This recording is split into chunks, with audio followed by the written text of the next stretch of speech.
Hey guys, how's it going? One moment. Whoop. Things are getting pressed by mistake. There we go. There we go. So, hey guys, how's it going? Today we've got a mixed bag of topics today. We are going to be going over first the CEO trip, and then the other news probably in the middle of that. Once I start talking about how the tournament itself went. But yeah, so I recently got back from CEO 2026 down in Orlando at the Rosenshingle Creek. It was an extremely good tournament. Had a great time out there. Did quite well, I have to say, when it came to the actual tournament. But this one was something else, getting to it. It wasn't all that bad, but this was the earliest flight that I've ever had to take. It was at like 6 a.m. So the main thing was the airport is hours away. So, hey Bottles, how's it going? Good to see you. But yeah, the airport is kind of far away from where I live. So I had to pull an all-nighter on Wednesday. And I was like, oh, maybe I can get some sleep on the plane. No, you cannot get sleep on the plane. I'm not someone who can sleep on a plane. So we get there, I think it was like 10 a.m. or something like that. Now, normally me and my friends all get there at the same time, but we had to take, two of us had to take a different plane than our other friend, and he was the one who had the hotel under his name. We didn't know that we could check our luggage, so we had to sit for like hours. It was like, what, 5 hours? Something like that? But we finally got that taken care of. We went to Super Nintendo Land at Universal. Let's see. Get a good picture of this.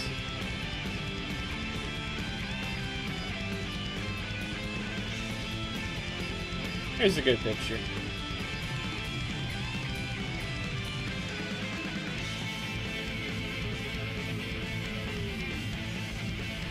Maybe not that one. There we go, that's a better one. We went to Nintendo Land at Universal, and I got to ride my first roller coaster. Now, obviously, I don't have any footage of that, but it was pretty neat. It was in the Donkey Kong Country area of the park.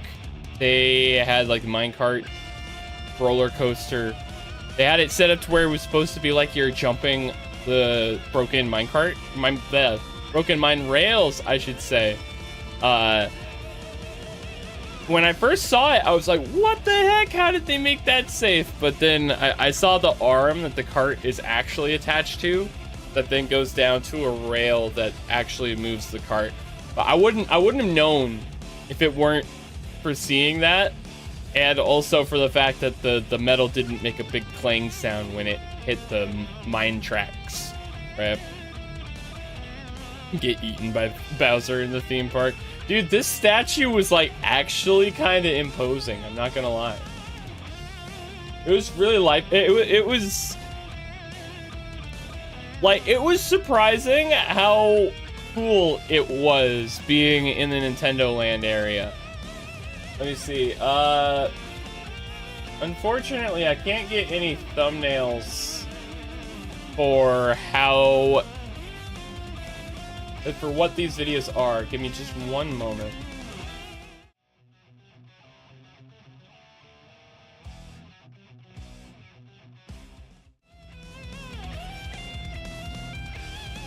Uh-oh. Oh, there we go. Alright, we're all good. I just have to find the correct one.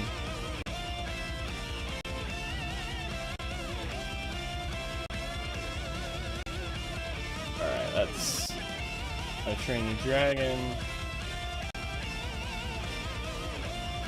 Alright.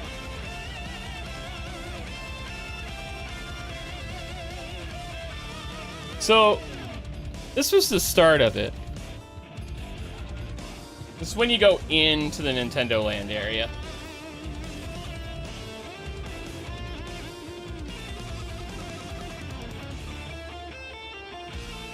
It just plays that whoop, whoop, whoop every once in a while.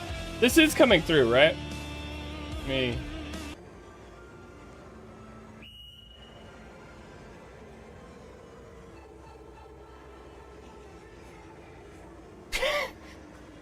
That's my buddy Red Soul in front of me, and he's on his phone because he's recording as well.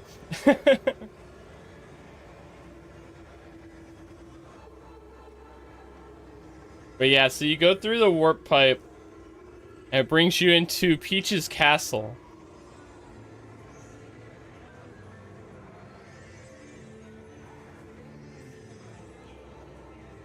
I like how they got the screen doing the Mario 64 thing.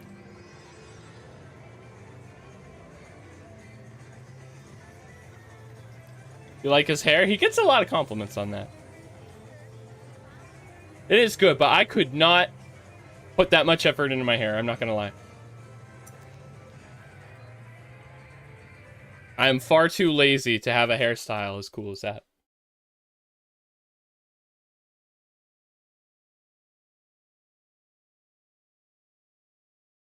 Alright, what's this one? Alright, yeah. So, when you're actually there, it's crazy. It's crazy how this feels when you're actually there, with it being like to scale and everything, and right in front of you.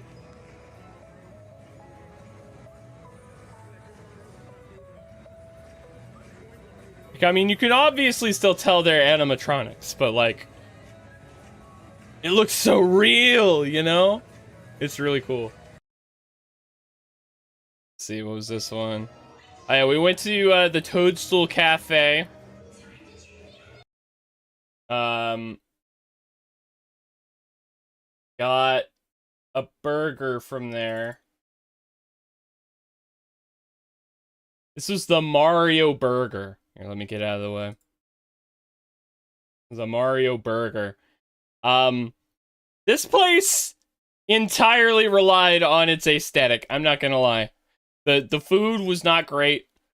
I couldn't... This burger was so greasy, I couldn't even finish it. Could not finish this burger. It was so greasy. These fries were very obviously just crinkle cut Walmart French fries. Hey Shinobi, how's it going? Greasy indeed. But yeah, I got like most of the way through the burger, but I just couldn't finish it. Now Red Soul ordered the tiramisu, and it was I had one bite of it. It was better. It was tiramisu. It was definitely tiramisu. It was like a item block. It was pretty neat how they have that themed, but doesn't make it worth the ridiculous prices up there.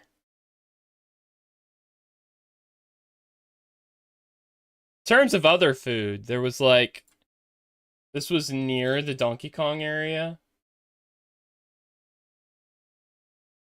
Call it the Red Shell Calzone.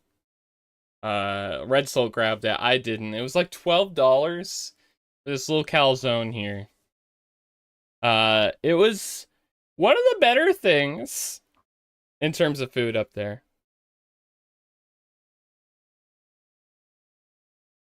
Yeah, let's see. Back to the videos. Where were we on this? Right, already did that one. Ah, right. I gotta quit out. For some reason, I gotta quit out. So while we were eating, they had these windows with screens where you could just watch toads hanging out. I tried to get video of it, but I didn't think to do it until the last moment. They had like Bowser's airship come in, and they just started playing like his theme and everything as all the toads were running around. There was a little bit where like Luigi was running away from a bullet bill. It's Donkey Kong Country. So, if you bought these $50 armbands, you could punch the item block and they would make coin sounds. And I think it like went into an app. I don't know what you got for the coins in the app though.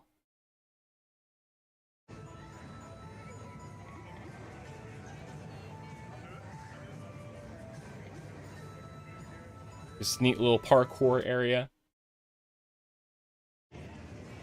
This is going into Donkey Kong Country.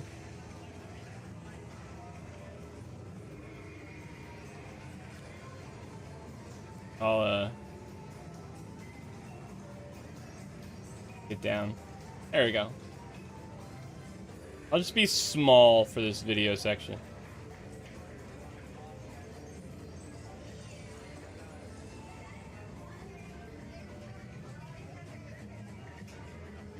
Stand here with me, booger.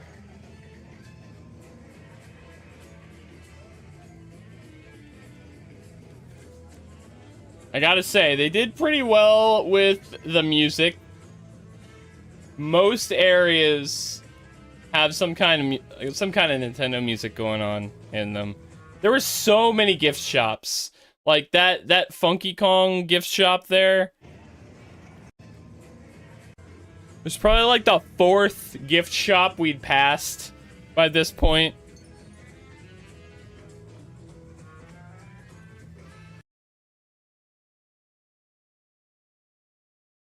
Yeah, they had the 4 Kong letters just hanging out around there. They weren't too far apart, but you could grab them if you had that wristband.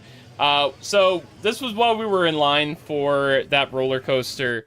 They had a big old animatronic Cranky Kong yelling at people.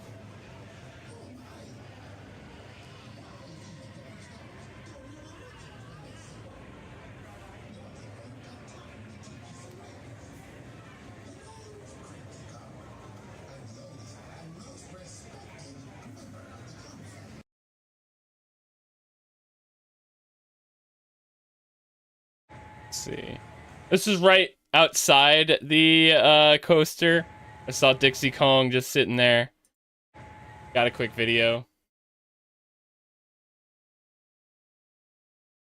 While we were on the roller coaster, about halfway through, they have a checkpoint pig, like from Returns and Beyond. This was from the Mario Kart area. There was like no line. We just got to just blast through the Mario Kart area.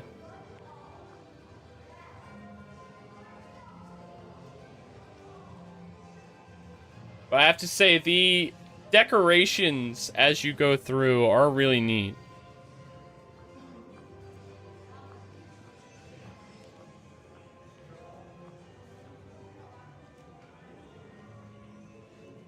They did kind of come through. Dude, I hope that the spines on those books come out in the video. I want to read those. Don't worry, Past Monkey. You're gonna be able to read them.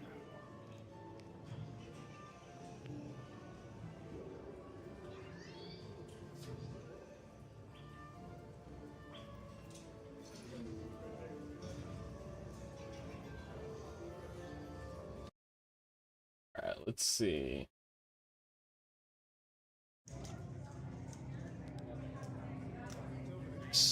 They had like 3 parts where I thought it was gonna open into the actual ride, but this was just another room where they explained the rules to you. This was after Mario Kart. They light up at night. The place looked really neat at night, I have to say. Everything starts to light up and glow. I really like this Mario fountain here.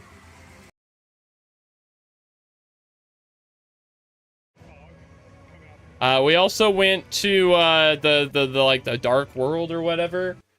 We only got to do one thing there. It was like a Frankenstein ride. But yeah, the Mario Kart ride was kind of weird. You had up to 4 people get on a single cart. You had to put like this plastic visor on that you would then put another visor with a little screen that came down on with it. And it was like an AR shoot 'em up game as you drove. Sometimes you had to turn. It was weird. I think we did okay on it. Hey Luca, how's it going? Why is Jack Black on screen? So I went to Nintendo Land and I got a selfie with him.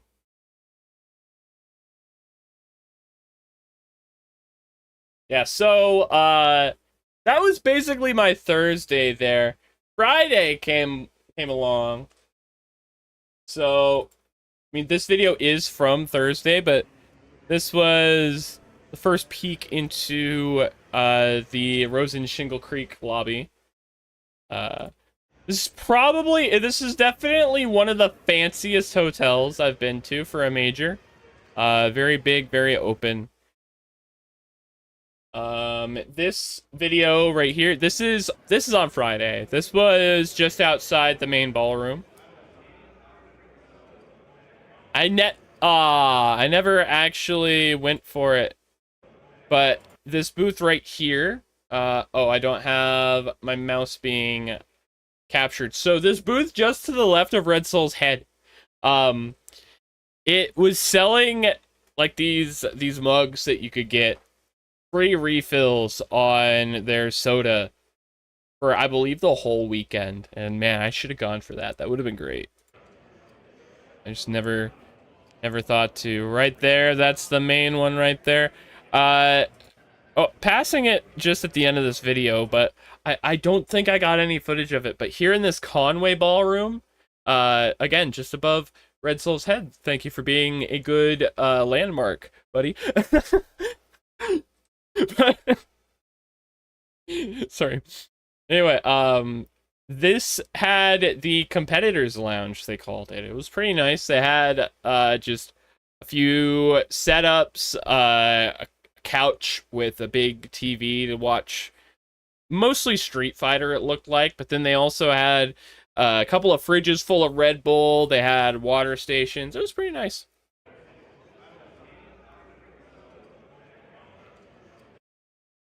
Then, of course, we get into... I did not close it first. We get into the main ballroom.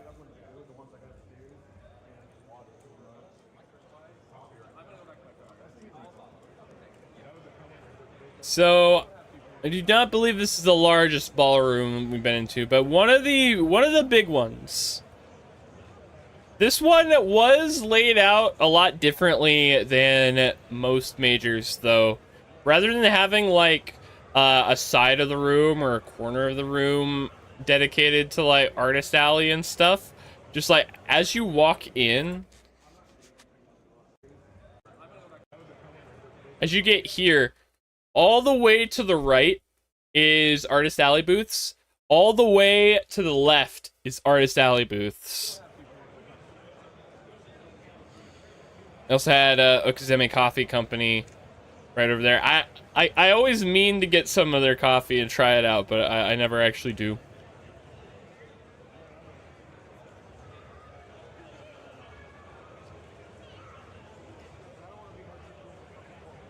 Yeah, quite crowded at like 10 a.m. on Friday.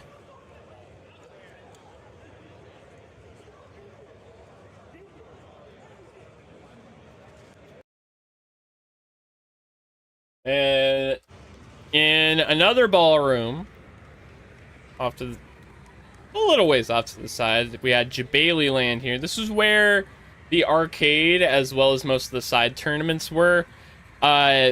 This time, the arcade was like 70% fighting games, 30% rhythm games.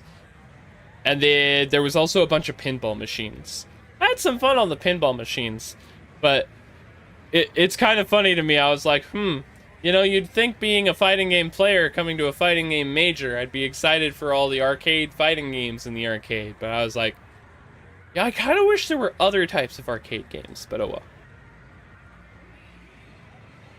Doesn't help that me and my other buddy Pixel like to try and finish an arcade game while we're out at one of these majors.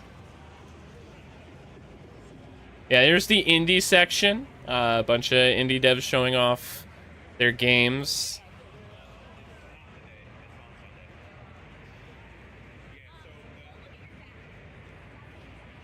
Then up there is the bring your own control or bring your own console. I always say bring your own controller instead of console for some reason. I got a good amount of games in up there later after recording this. Helped out. I felt like it helped out a decent bit in my pool. Yeah, this was actually where they had the Third Strike tournament. They played it all on these setups.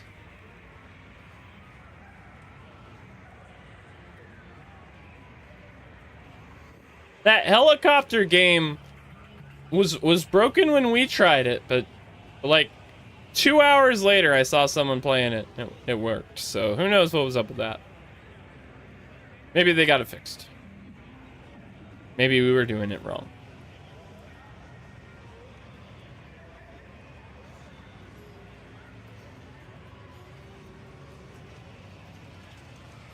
All right. And last video I have before getting into pools and subsequent news is this video from my pools just before I got started, just kind of showing how many people are around while you're doing this.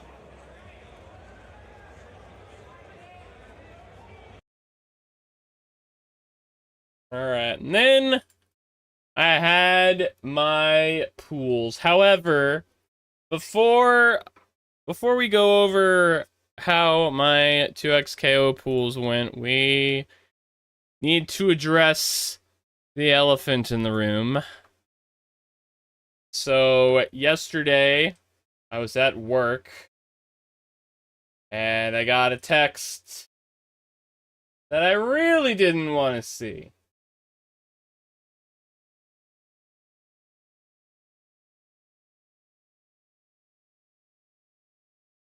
Really did not want to see this, but we got the article. Where were you when 2xKO die? Was at work. Got text from friend. 2xKO is kill. No.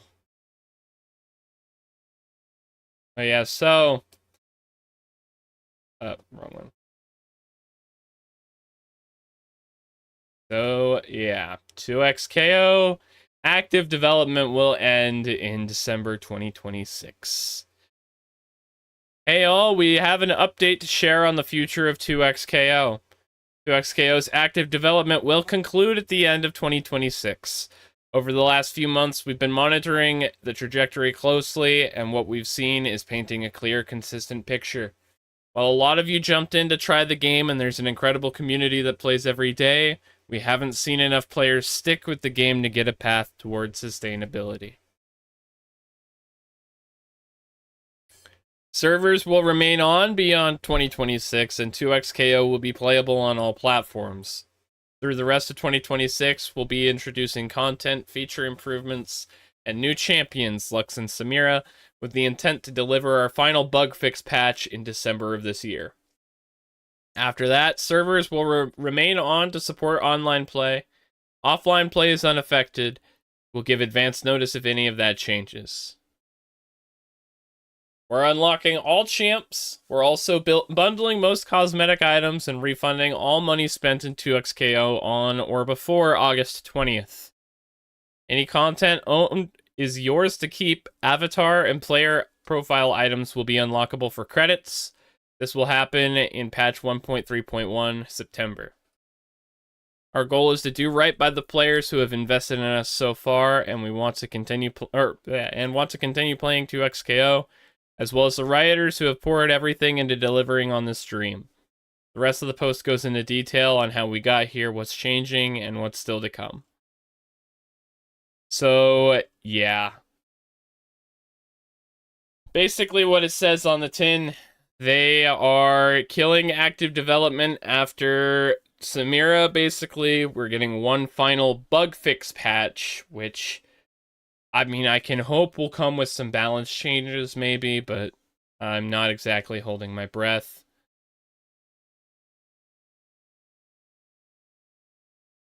I know, right, Ryuka?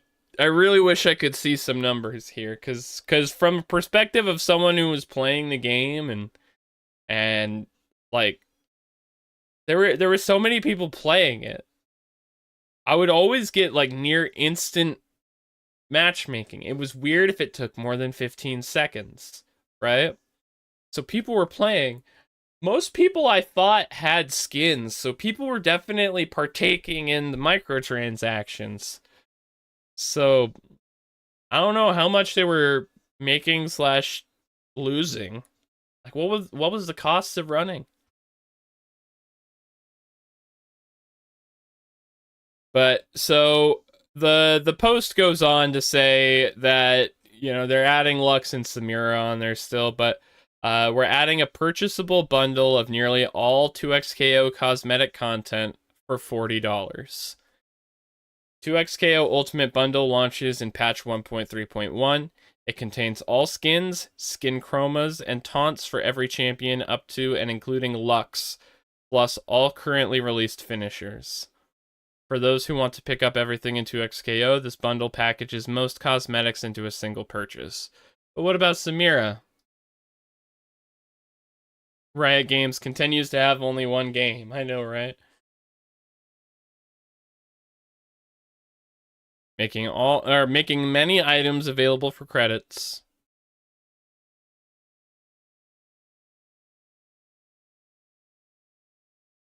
The positive side is you get to delete Vanguard from your system. That's the thing, Ryuka. It's kernel level. It's in there forever.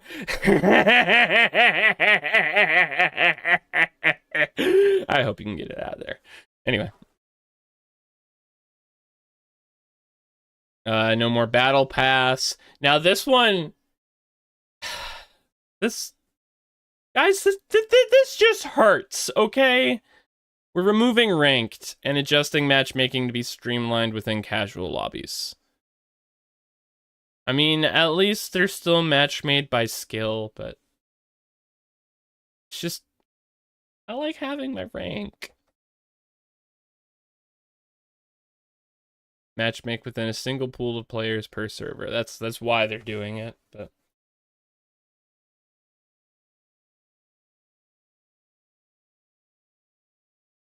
we'll add voice chat in a large map to private lobbies, which will allow up to 40 players in one lobby. That is interesting. No cross region, very sad. What did it say about cross region? Oh, I guess. Yeah, the implications of single pool of players. There's no way it's going to be region locked. The netcode's good enough that they don't need to. I'd be really sad if it was.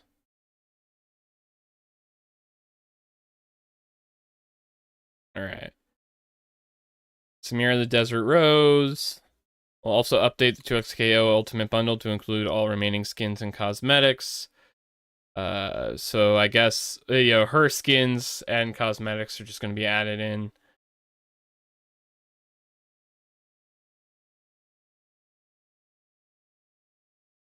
Alright, optional December patch. So we might not even get the December patch. If required, this patch will mostly be focused on bug fixes and it won't introduce major new content. From here, 2XKO's servers remain online and the game will still be available to download for free on PC, PS5, and Xbox. The competitive series is unchanged through 2026 and will continue to support players and TOs. This includes prizing for all major and challenger events. The final competitive series event will take place in November beyond 2026. TOs can continue to run events featuring 2xKO using the community competition guidelines on or offline. But yeah. So obviously this sucks.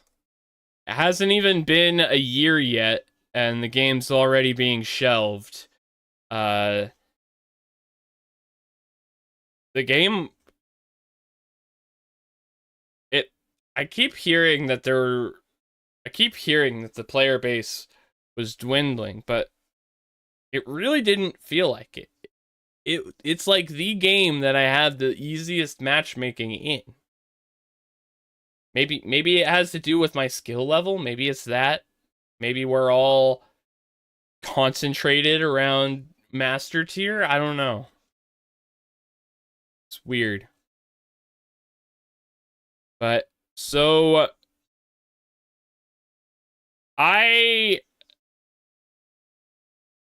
even in your region, it was always active. Like seriously, I don't get it. I want to see numbers, you know? It just confuses me. And so I had a lot of plans. I had a lot of plans for content centered around this game. And like that's gonna change, but I'm not gonna like stop doing 2xKO content. At least not for now. I love this game too much to drop it right now. I've been today I just kind of came to the conclusion, I guess this is my Marvel 3. You know? Game comes out less than a year later. Corporate shenanigans happen. Or just the game didn't do well enough. I don't know. The water's really muddy right now. But development stops. You just gotta play the game you have. This is my Marvel 3, I guess. Wins 2x. Wins 2x. But so the immediate content plans have definitely changed. I was going to upload like just a couple quick videos of when I was grinding to Grandmaster a couple weeks ago. That was going to be the next couple videos on like the fighting game channel. But that's going to change now because ranked is going away and I only have a few days to get back to Grandmaster, so I think those are going to be folded into another video that just has all of that.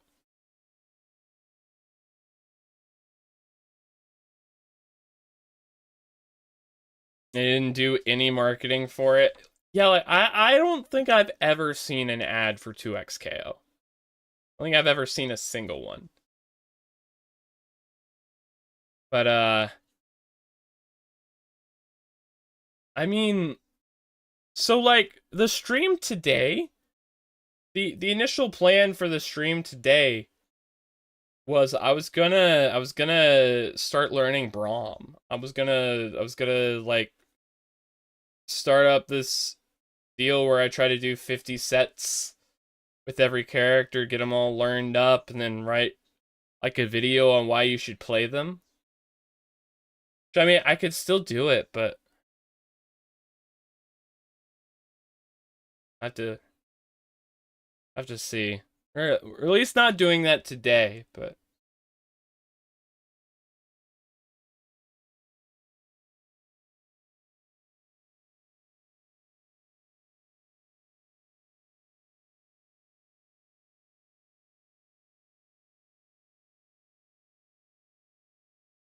glad you never invested that much time on it. That's fair. I don't have that luxury. I invested a lot of time. But Yeah, the name, I wouldn't be surprised if the name had a negative effect. I always hated the name.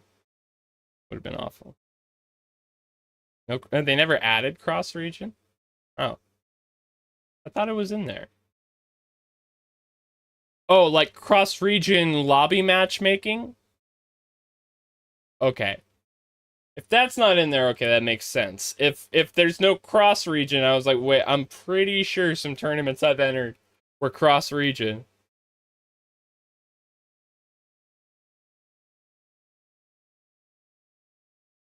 Anyway, yeah, so expect more 2xKO content in the future from me still. But whoo boy does this hurt a lot.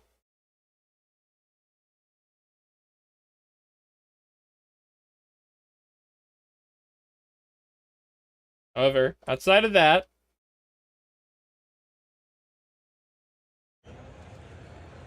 I was able to record all of my pools this time. I see a Tokon crack stuff. I did not. The Tokon got cracked, huh? After all that. After all you did to it, Sony. Okay.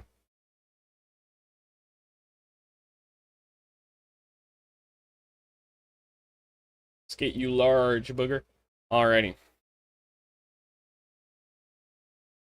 So let me grab the bracket really fast.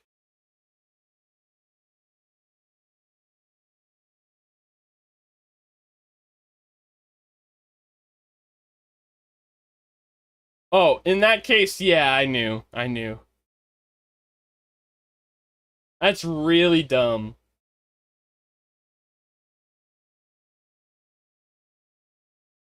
Like, dude, the fighting games are just in a spot right now. 2X is being taken out back. Avatar releases unfinished. Tokon releases in an unplayable state on PC. What's going on? Anyway, so my pool for 2xKO, it was at 2 on Friday.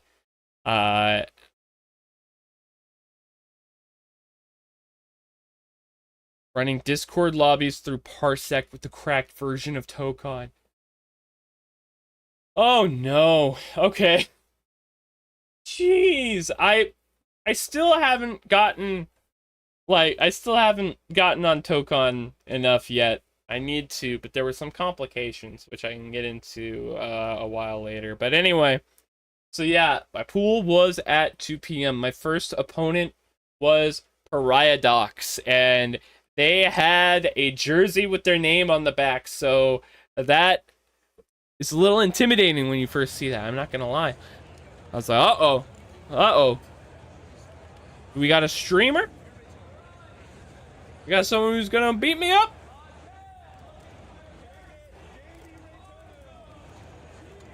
I didn't realize there was so much buffer time. There we go. But yeah, so I did get to see their first match because I had gotten a bye. They were fighting against a sidekick Braum Thresh, which that Thresh assist is so rough to deal with. So sidekick, I saw that, I was like, oh, clever. But Pariah was able to defeat the sidekick with their Illaoi Braum. So I was watching the match and I felt like I could probably take them after watching them. I just knew I needed to be very careful of the shield. As long as I could, like that, out neutral the Illaoi, I felt like I was going to be okay.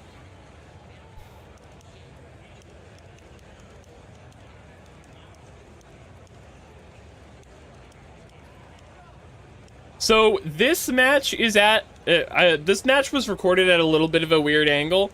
I bought one of those like bending leg tripods for your phone, just from Walmart. And in order to get as much of the screen as I had here in one frame without obstructing anybody else. I needed to put my camera into like the fisheye mode, I believe. Queen first round. Thank you, thank you. I had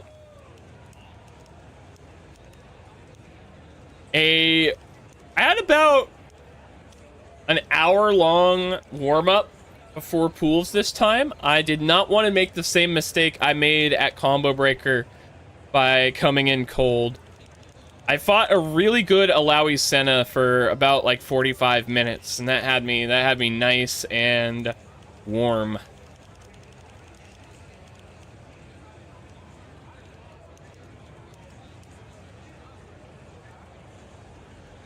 I learned some better Oki before the tournament here. I learned some screen freeze Oki with Vi. I don't know if I end up getting it in this set or not, but it definitely helped me a lot throughout my tournament run. Got me a lot of extra hits. They blocked that one low. It was pretty good. Most people definitely fall for the Vi overhead there. I don't think I could have killed there, but I could have 2M'd to do a little bit extra damage.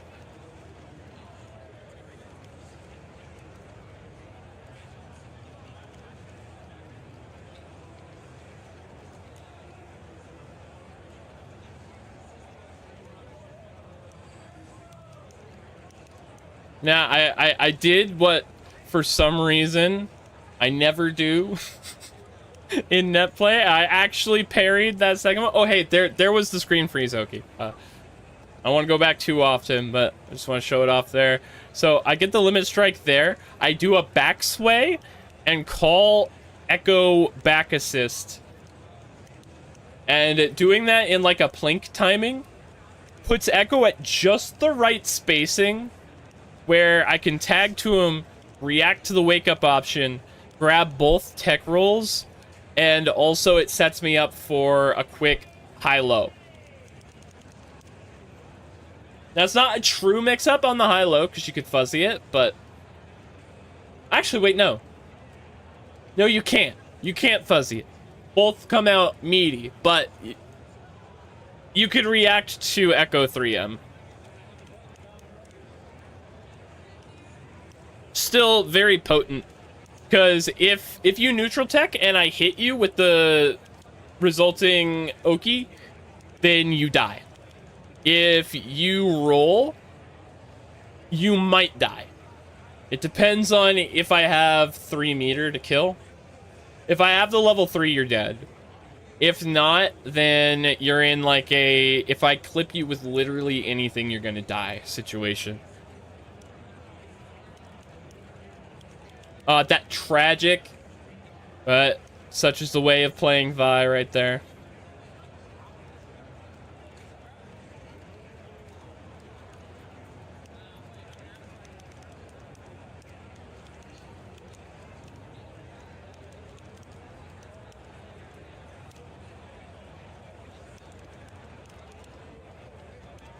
I think that was nerves hitting me a little bit there. Don't know why I would go for the second J5S2 there. This ought to delete the Alawi. Not quite.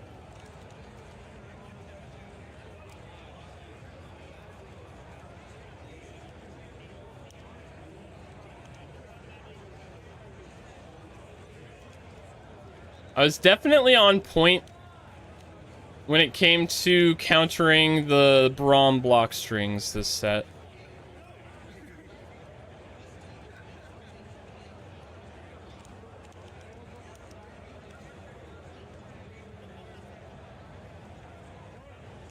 I couldn't quite make it out when it was first said, but I remember now. I said to my opponent as Vi died there, I always block that move the wrong way. Referring to Alawi's Buzzsaw Blast.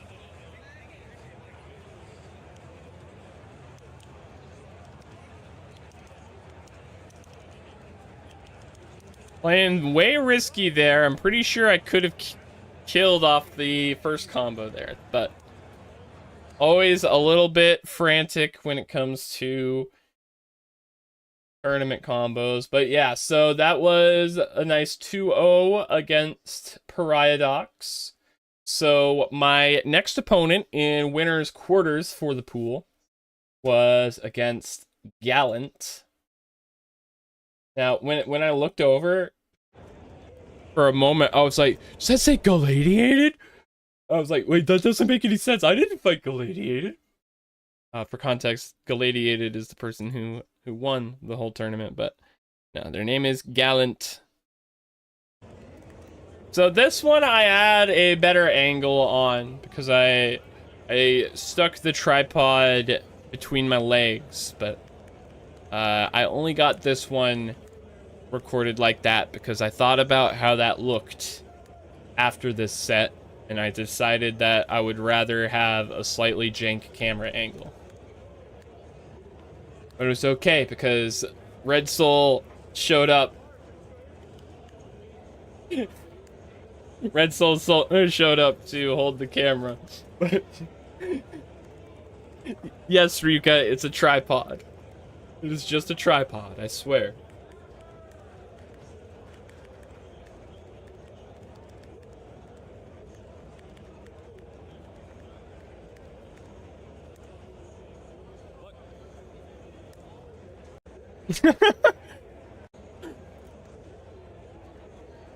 Alright, but anyway, yeah, so Gallant was a Echo Caitlyn player.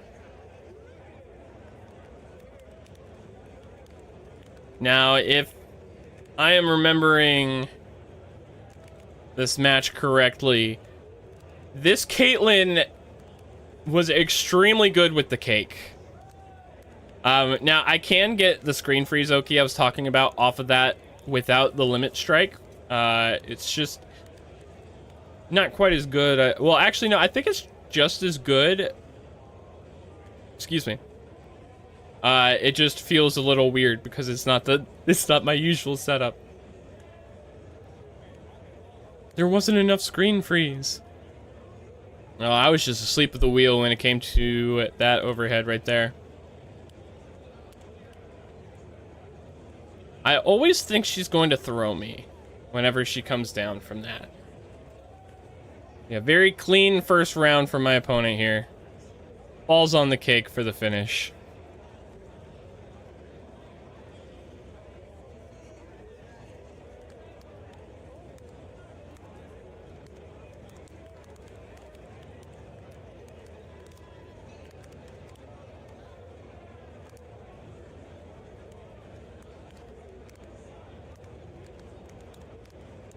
That should have been a JS1. And I'm pretty sure that parry got messed up by the tag timing, but... oh well, that's how this game goes.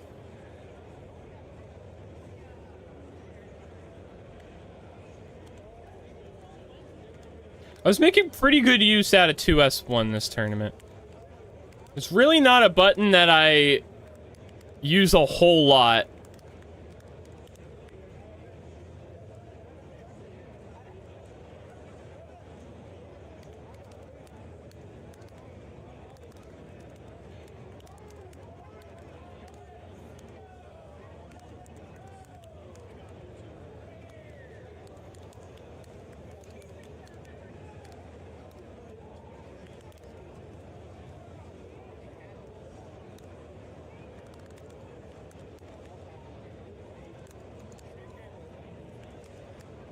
I think on that one I just pressed S1 too many times or something like that.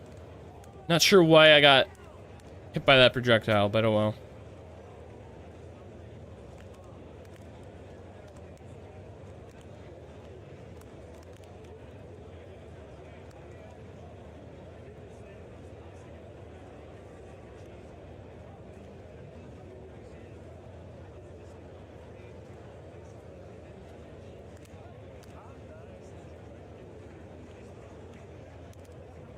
Yeah, he was about to kill me with chip if I didn't do anything there, so... You'd hear me just mashing my X button. Oh, that will be a different sound soon. The first time you've seen Caitlyn assist super?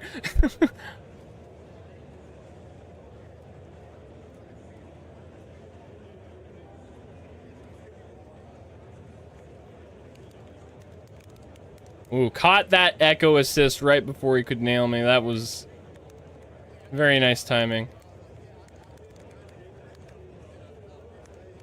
Yeah, I decided to just cash out for damage because I could not go for my screen freeze Oki. This echo had already been used there.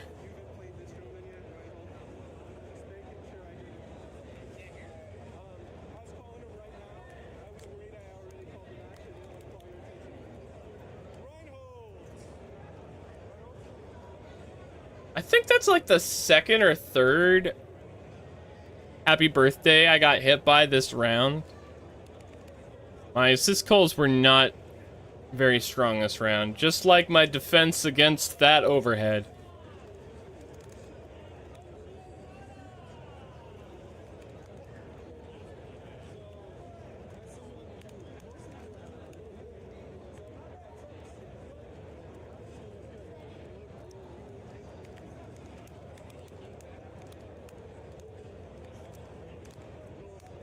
Alright, that... I don't know why I went for the Oki that quickly.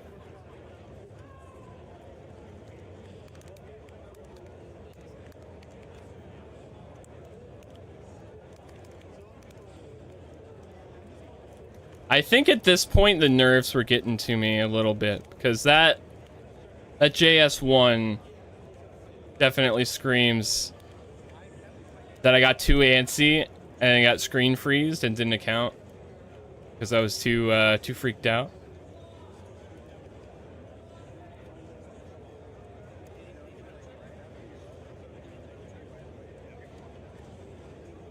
Barely not enough to kill, but yeah, she could definitely chip me out with just about anything. Do not parry that.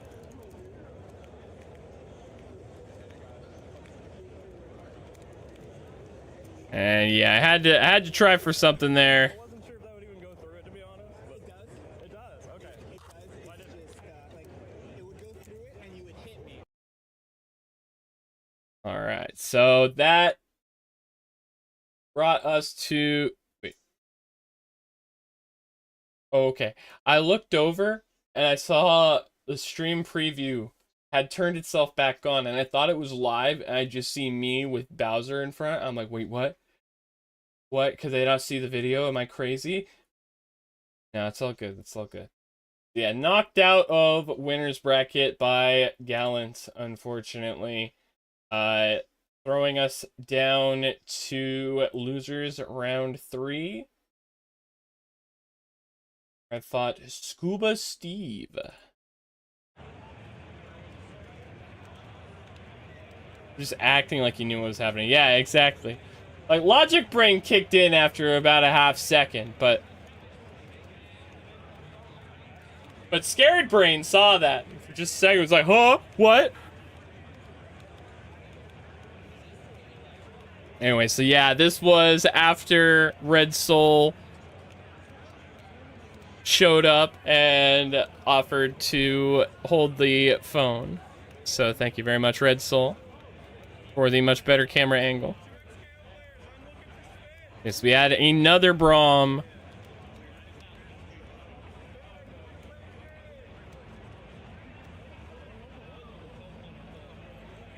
I got very lucky when it came to that super whiffing. It was very unfortunate for Scuba Steve here. I actually dropped that combo, I just noticed. Thankfully, he was holding down, so it worked out for me. That wake up back throw did not at all work out for me, though.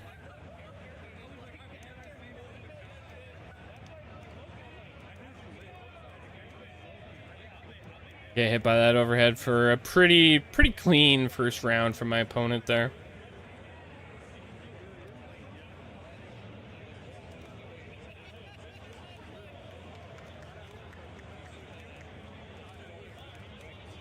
So I should have mentioned it a moment ago, but so I had a goal for this tournament run.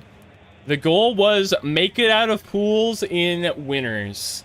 So I unfortunately failed that goal with that last set. However, I had a secondary fail-safe goal that was still on the table. The goal quickly became get out of pools and win a match. Win a match in pool 2. So, in order to get out of pools here, I need to win 2 more games.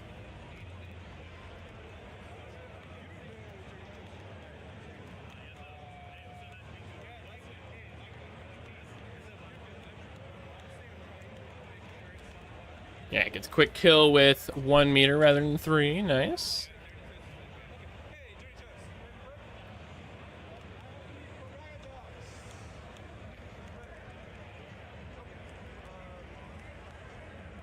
I could have just done 5LL there instead, but it's okay. I wasn't too minus off of that. Got the correct read on them hitting me instead of grabbing for the round.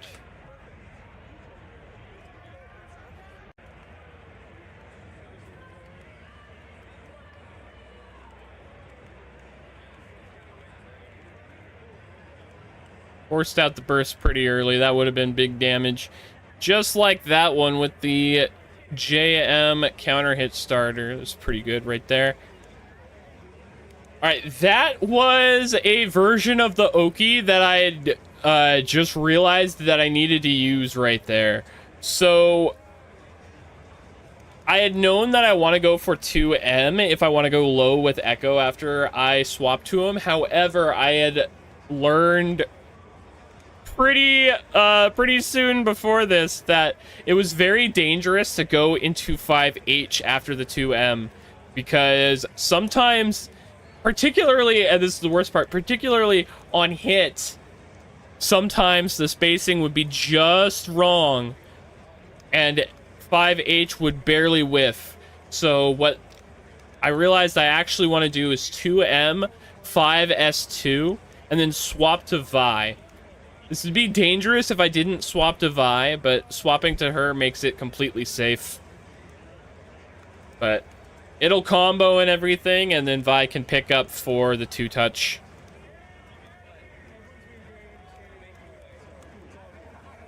I could have killed right there, but it's okay. I got the grab right afterward.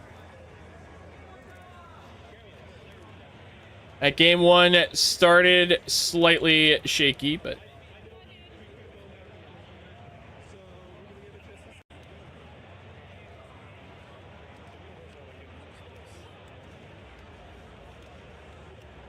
he almost got me with that one, but I felt it. I felt it in his run somehow.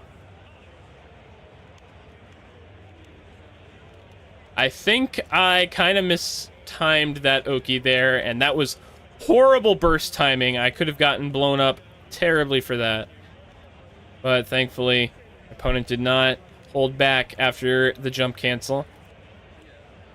Yeah, there's no way of killing here, but I could get close, go for the gimmick, because they were definitely not teching forward, so.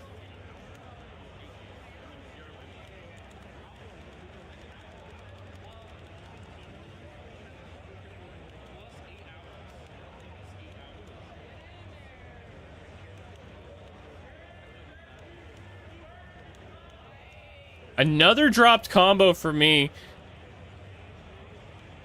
The spaghetti seemed to have been real.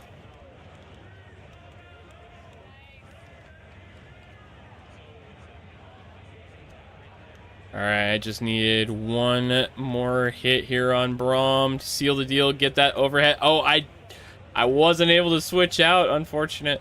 Right, I remember this, I was just like, kill him with anything. Chip him, chip him, chip him, chip him, chip him, chip him, chip him.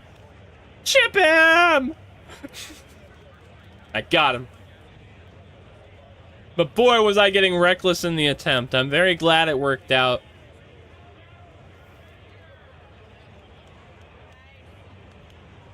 Yeah.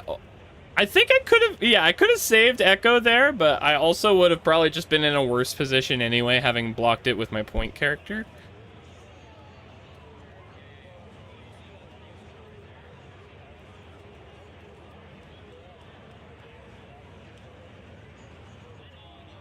Getting punished for that 2S1 now.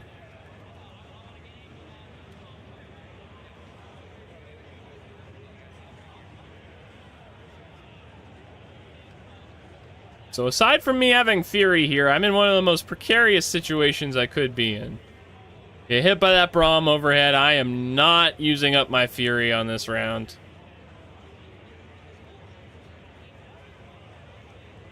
For as much Gray life as there is there, it's just not worth it.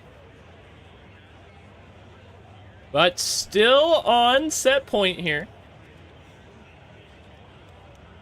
I was not respecting Blitzcrank's frame traps. I was 100% sure the grab was coming out at all times. Gotta get that burst out.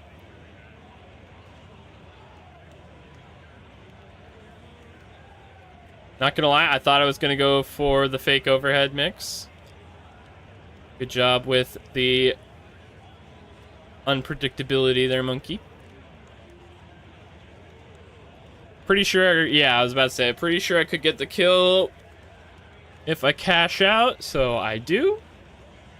And thus, it is only Braum with half a burst standing between me and losers finals of this pool.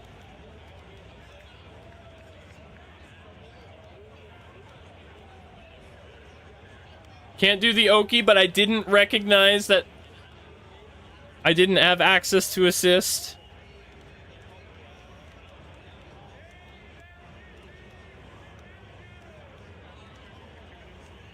Fury comes out. Suddenly, Braum feels like he's got a chance here. Just about at 3 meter, however. Can't cancel into it off of a back throw, but I can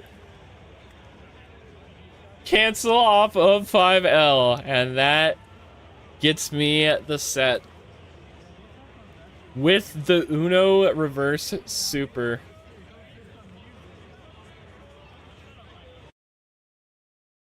So that brought me to losers finals of this pool. Would have been mashing super 3 the whole time after that Fury. I was really scared too. I was really scared too. But when I saw that 5L get armored, that was the moment. I was like, no, no, no, no, no, no, no, no, no, no, no, no. But brought me to losers final against Shioru.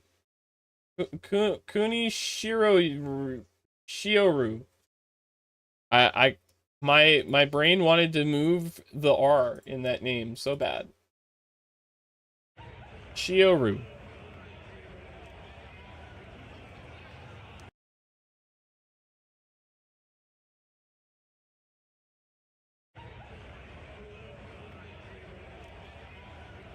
Alright, so they were a Darius Warwick player. Both characters I had not fought the entire day.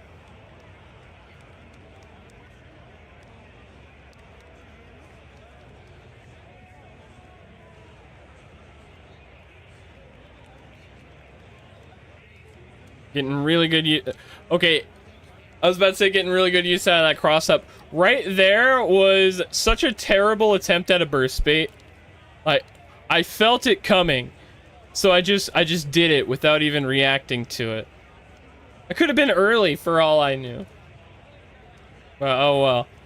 That was definitely just like the nerves getting to me. I got really lucky that he pressed when he did on that teleport there. The opposite of lucky on that burst, but that is karma for getting away with the bad bursts in the last set. I nearly lose Vi for it. Like a cool 70%. I'm able to push block for the advantage here. Drop my combo though.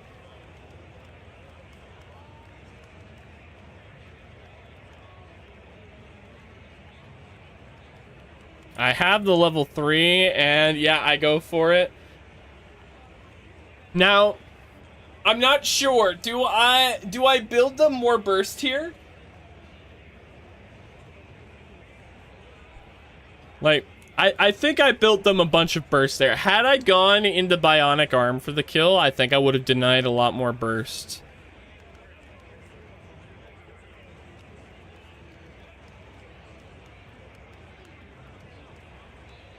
So that wouldn't have happened. That whole combo could have gone through. Got another command grab. Felt good about that one. I remembered that I could not do the up back JS2 with Echo into Clone Super. It doesn't work off a throw.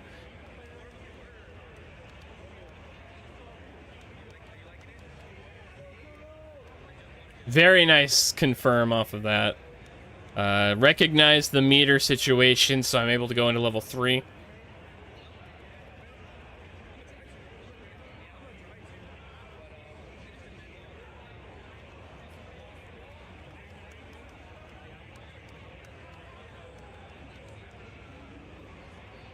And I'm pretty sure I got him with the low there. Yeah, I definitely did.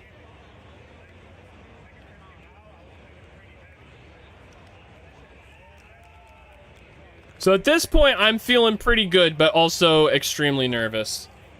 But I felt like I was pretty convincing in that first game, so just had to bring it for one more.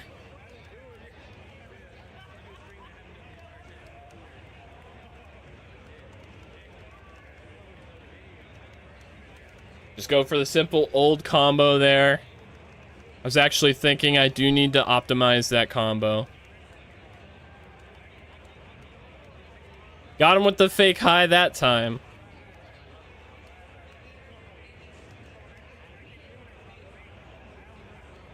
And this is not quite a perfect, but very close. He does force the burst out of me, but...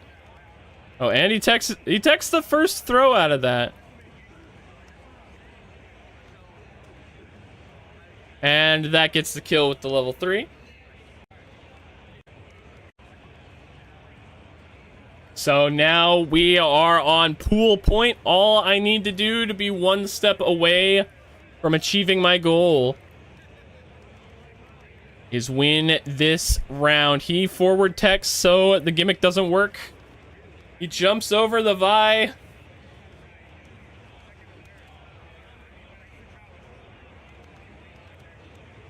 I'm kind of surprised he didn't DP there. My present self just felt a DP coming, I'm not gonna lie.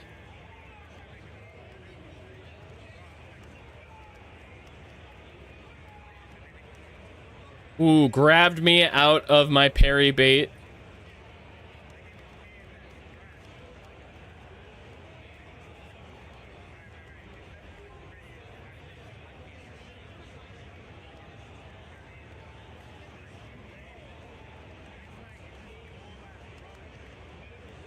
Warwick definitely not going quietly into this good night.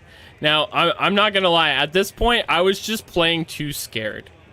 I was far too worried about a Fury comeback, and I was just giving him all the space in the world to do whatever he wanted.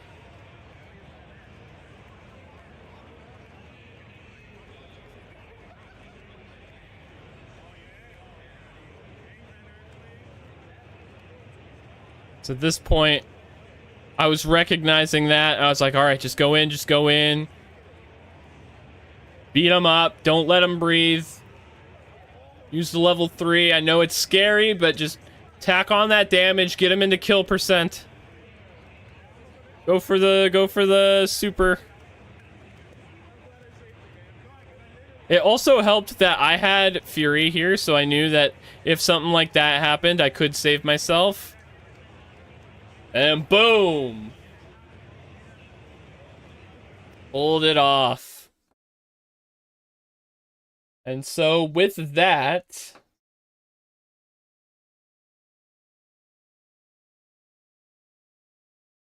Where is it? Here it is. With that, I advanced to pools round 2 at 6 p.m. that day. I was like, oh, dang. I have never gotten out of pools and had my second one the same day. But it wasn't quite time to practice for that, as at 4 o'clock was my Strive pool. Now, while this is getting started up, I'll grab the bracket. This was not my first match of Strive. I'm gonna be completely honest. I forgot to record the first one. It just slipped my mind. No, I also joined Strive. I was just focusing 2xKO. I really wanted to do well in it.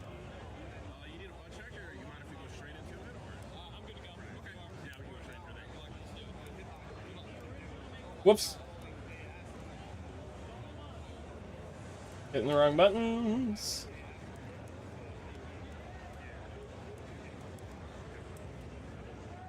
So, my first match was against a Giovanna player named Frying Pan Man. I played that match pretty well. I won 3-0.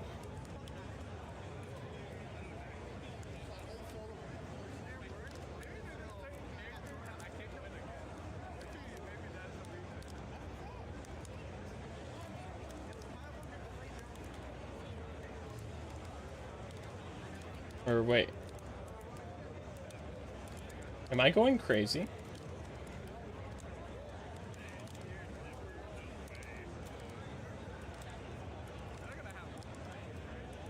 I think I hallucinated the match against the Giovanna. Oh well. So my first match was against this Biken player. I don't know what... I remember vividly there was a Giovanna player in my pool that I beat. But oh well. Must have been a casual game, but I remember being like, hey, I didn't get that recorded. Aw, man, I gotta remember. Oh well.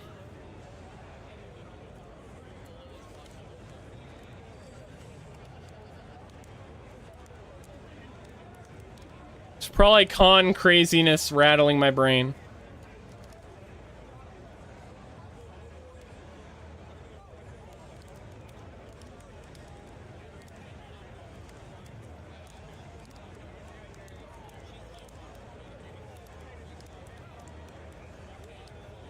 So I do remember this Biken player, they started off with the parry almost immediately, but they kind of stopped going for it until a little while later into the match.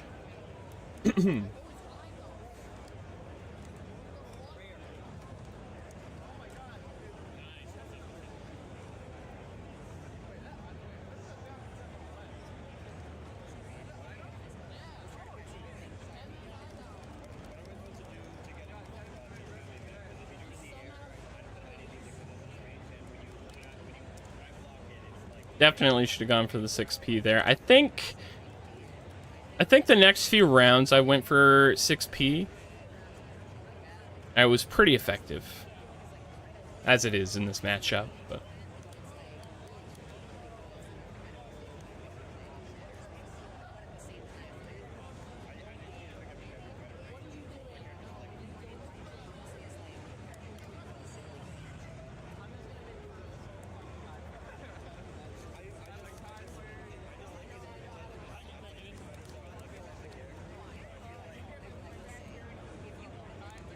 actually, wait a moment.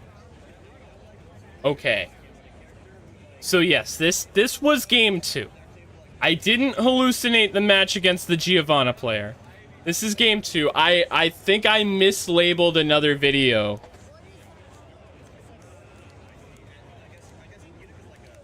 That's definitely what it was. Okay.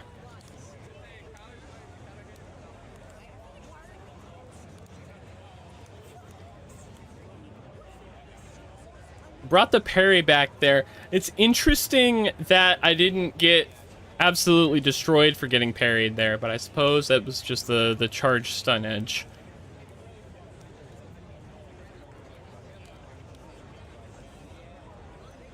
Get hit by the Yo Johnson, of course. Good old instant overhead.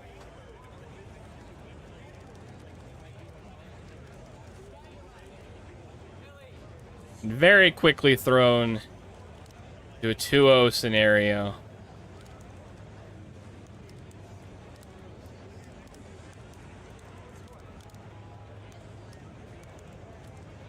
Unfortunate whiff on that throw there. Really kills all the momentum I had built up.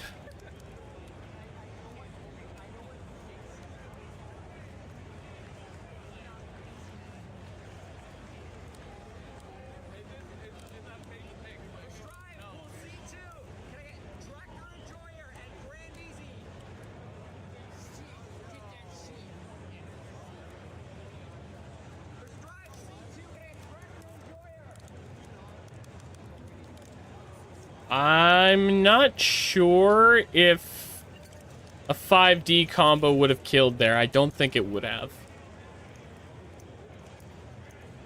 Unfortunate there. Came pretty close.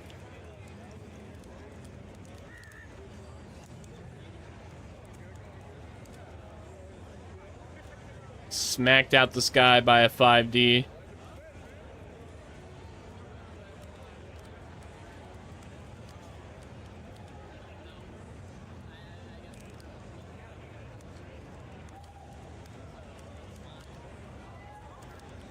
Barely out of range for that 5H'd combo.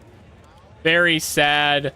Leads to my death against Kermit the Bicon player.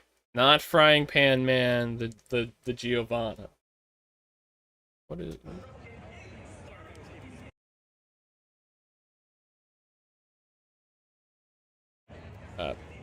Why do I keep doing that? Exit out first. There we go. Oh! Yeah, there's the mislabeling. That's funny. That was a failed recording. And this was the real one. Got bike-end, exactly. Alright, so yeah, that sent me into losers round 3 against AK. Now this was the worst camera angle yet. I apologize, but it was the best I could do. We had a quick button check. All right, there we go.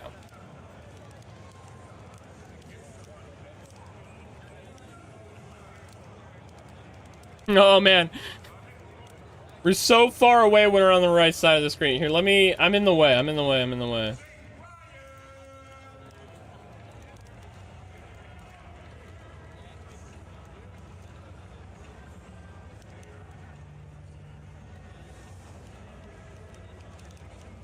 There we go.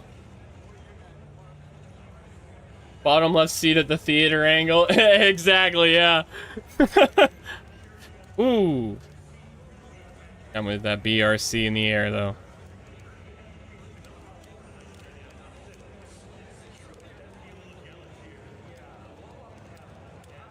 Oh, it's a pretty nice IBFD there to stifle the pressure a little bit, but it gets right back in, unfortunately. This camera angle just looks so weird. We're taking up the whole screen right now.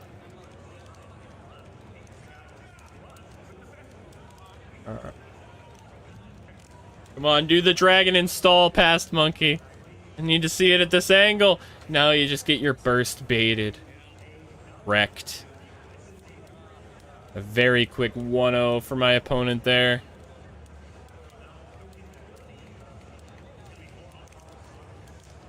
Immersive corner pressure POV.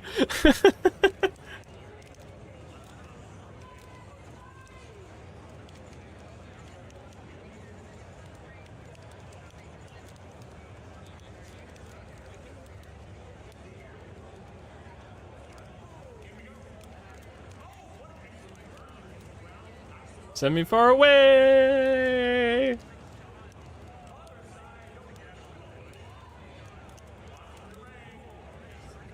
The gun feint into the grab, the classic.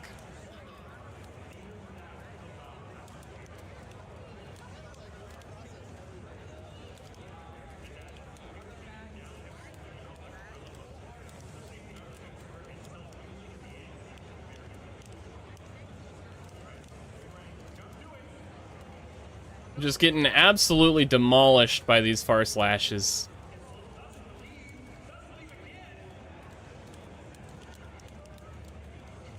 If there's one thing a monkey can do to redeem himself, there it is! Dragon install! Oh wait. But it was, oh wait, no, it might be enough. Should have done the heavy version, but it wasn't enough.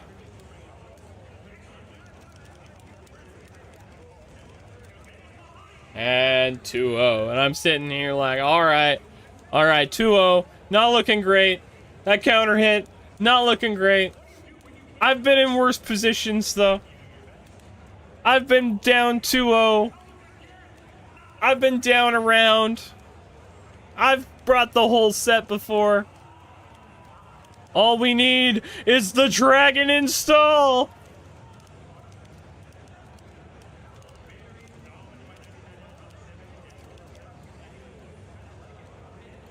But it wasn't enough.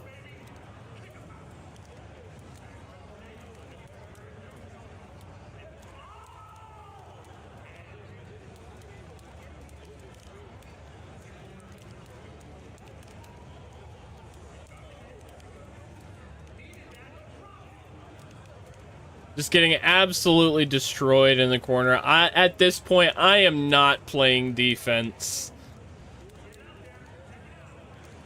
At this point, I'm trying just way too hard to get out.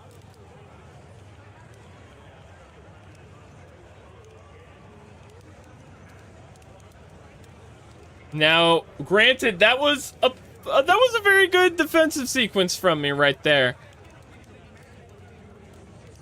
Start showing some life here, but he mashes on my pressure extension and I lose. So that was the end of my Strive tournament.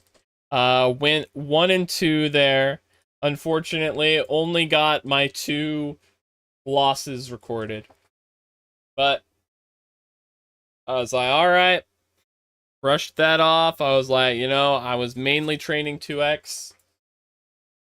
So went back to the hotel room, got some more warm-ups done, and came back at 6 for this.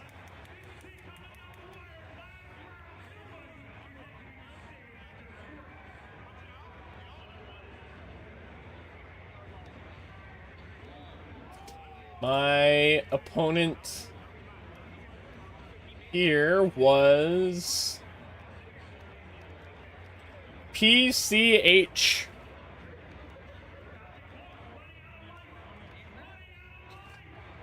And Echo Akali out now. Again, at this point, I had failed my primary goal for the tournament, but I had the opportunity for my secondary goal. All I needed to do was win 1 more match. I would make my goal of getting out of pools and not immediately losing afterward.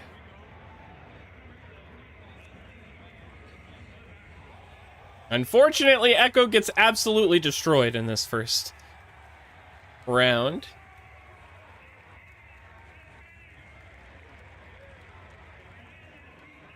I beef my charge which is just a little bit tragic there, and they are able to get the full combo into the kill.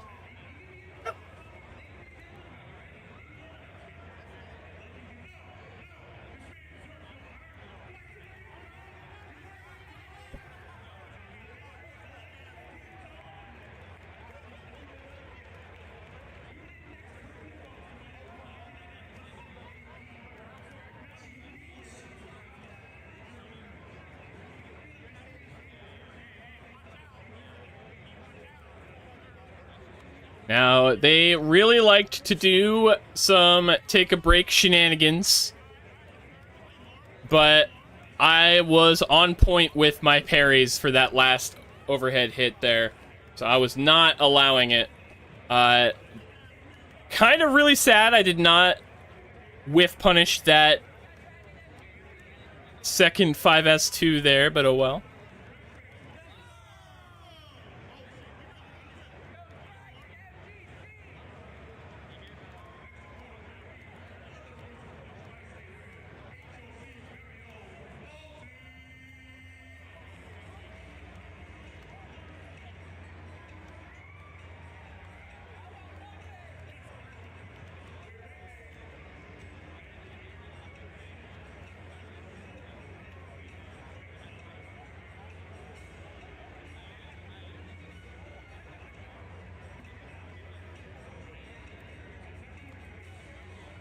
Now, that was a pretty neat setup there. I was not in any way expecting it to cross up. Thankfully, just drops the combo, and I'm able to get Vi in there. Giving Echo just the lifeline he needs to get that HP back, but I gotta go up against Akali as Vi.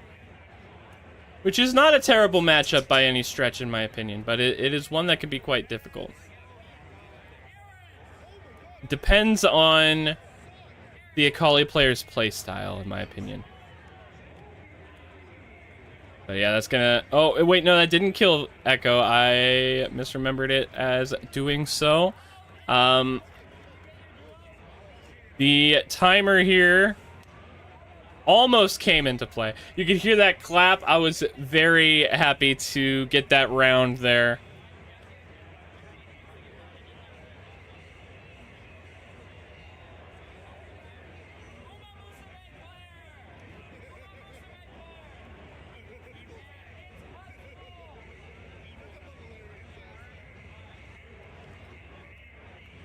Forces out the burst. This was... Oh! Up until that happy birthday, this round was looking very bad. But that wrong direction JM thankfully does not snowball into my opponent getting a whole bunch of pressure. It was a very good reversal grab on their part. And I'm able to get the kill on Echo.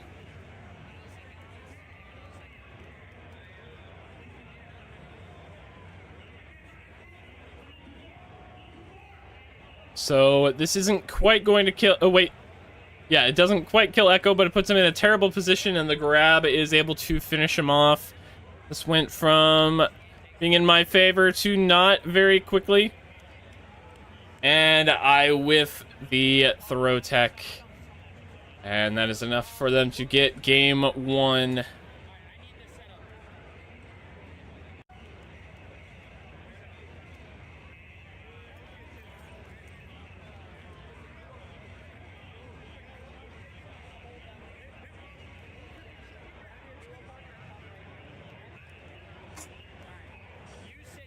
Alright, I feel like game two started off pretty well in my favor. Able to force that burst out pretty quickly. The health bars are fairly even at this point, although that right there is the moment that this round became difficult to win there, I would say. Thankfully, he drops the combo, so it doesn't... It doesn't snowball too terribly, but... Still, within about 15 seconds, the round is over, and I am suddenly fighting for my life. I cry now that 2xKO is gone. It's not gone yet, just the dev support is. But I am absolutely gutted.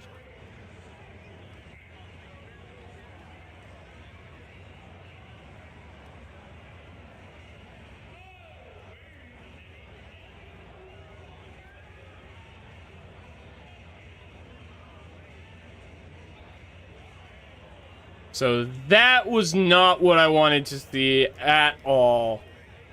Not only did Vi get absolutely destroyed that round, but the forward tech seals her fate, forcing me into an Echo comeback attempt.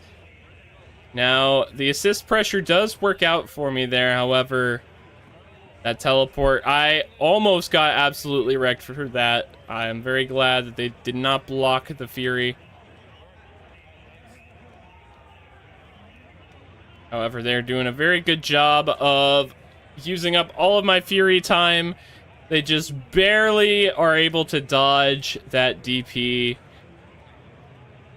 And this combo is most certainly going to... Oh, wait, nope. Alright. But that one, that combo seals my fate.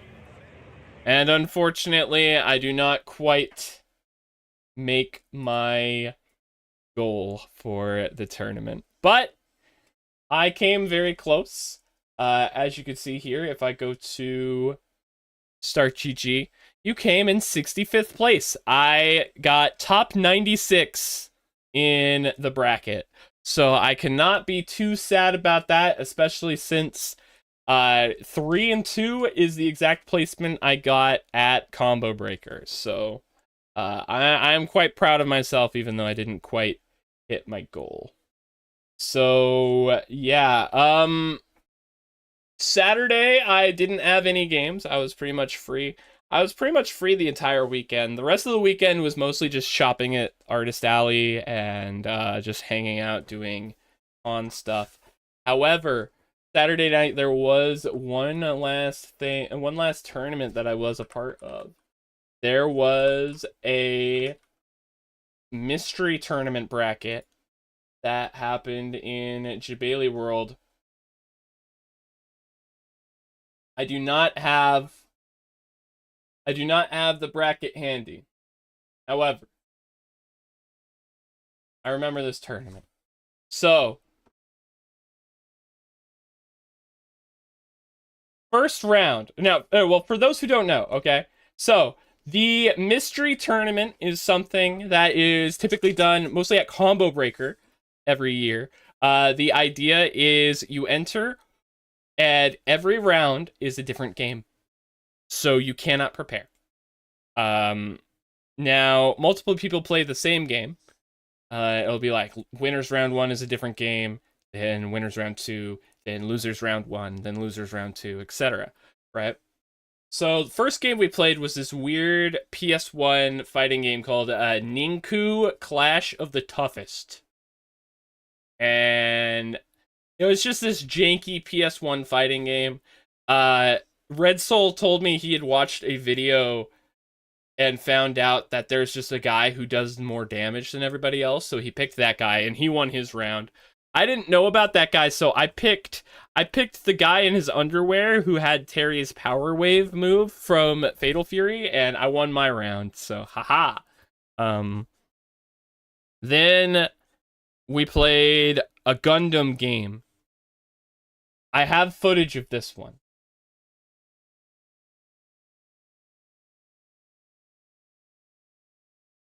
See, is this it? Wrong one.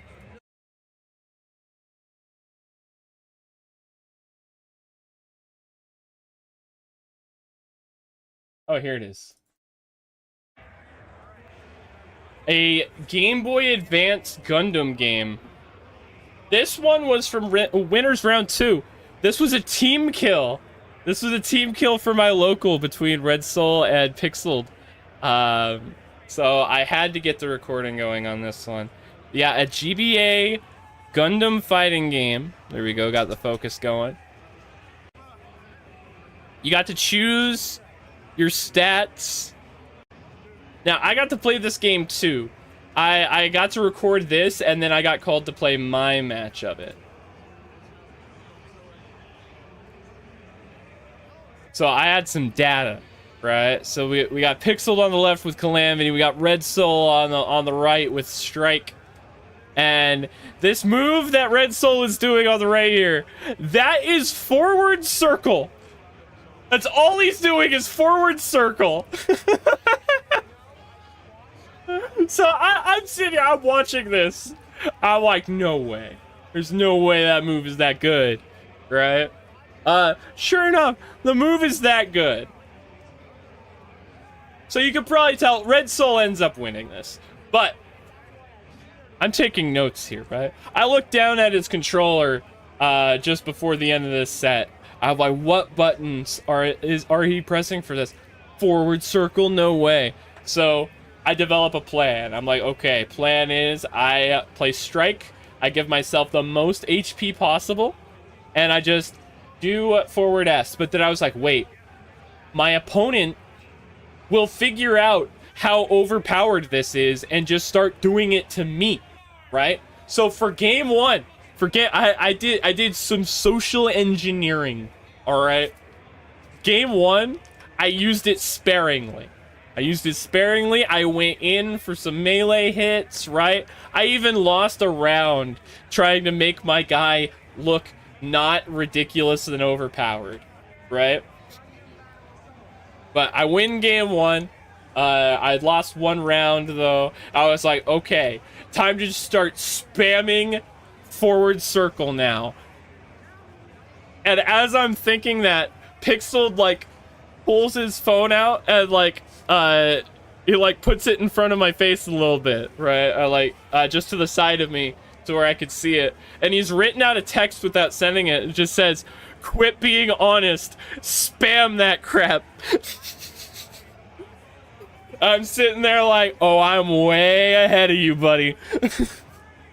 And I spammed it. And I absolutely destroyed this other guy. It wasn't close. This game was not okay with that. However, there was karma to be had for my actions. For abusing this cheap move I found. The next game we had to play. This was winners semifinals. If I won this, I got to play against Red Soul in winners finals. But it was a basketball game. It was like a 2v2 street basketball game where you could punch the other players, right? It was pretty fun. The rules were we would do 2 quarters and that would be a game, best of 3, right? So we're playing. I lose game 1, but not by much, right? A lot of it was learning how to play. Then at first we thought the game was over, but then we realized it wasn't. We're like, okay, that was just 1-0. So we start playing game 2, and I'm winning. I'm doing pretty well. I've figured out how to play the game, right? This was an arcade game. So if you took enough damage, you would die. But it was on free play mode. So all I had to do was hit select to insert a coin and then hit start to play as my guy again. Well, this was a weird modded console. And not even a console. It was like a flash drive we were playing this off of, right? The controllers were modeled after the PS1. But they had interface buttons with the setup where start and select were supposed to be. So when I rushed to hit the start button after my character died, I hit the home button, which brought up the dashboard for the deal they had the games on. I then realized what I did and hit start. Unbeknownst to me, this reset the whole ROM. The whole ROM got reset, man. So, yeah. I lost game 2 while I was winning because I accidentally reset the game trying to hit the start button. Rip. So that sent me to losers. That was okay. I had to play Gauntlet 4 in losers bracket. I eked out a win. I got him. Then I had to fight Red Soul in losers final. And he got me. So Red Soul ended up taking second in the whole mystery tournament. I ended up taking third. So I had a really good time. It was that was really unfortunate though, but I only had myself to blame, obviously. And that was pretty much my trip when it comes to interesting things. Sunday was a lot of just sitting around in the hotel room trying to rest, and also watching some top 8s and stuff. Monday was pretty early travel. But we got through it. But then there was a big storm that came through the day that we got home. Thankfully, it didn't mess with our travel, but it took the power out. So I got home and the power was out until like 9 o'clock. I was man. Then the internet didn't come back until like Wednesday morning. So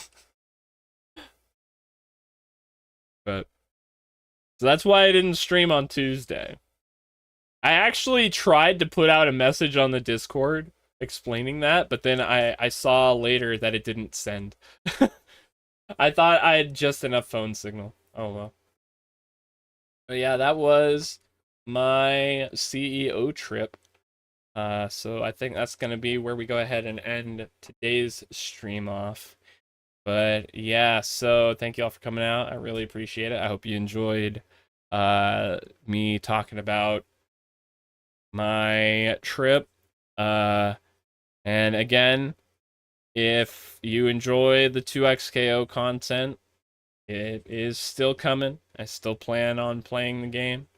Definitely have to end the ranked existence in Grandmaster, so expect to see me getting back to that. But yeah, thank you all for coming out. I will see you guys in the next one. Peace out.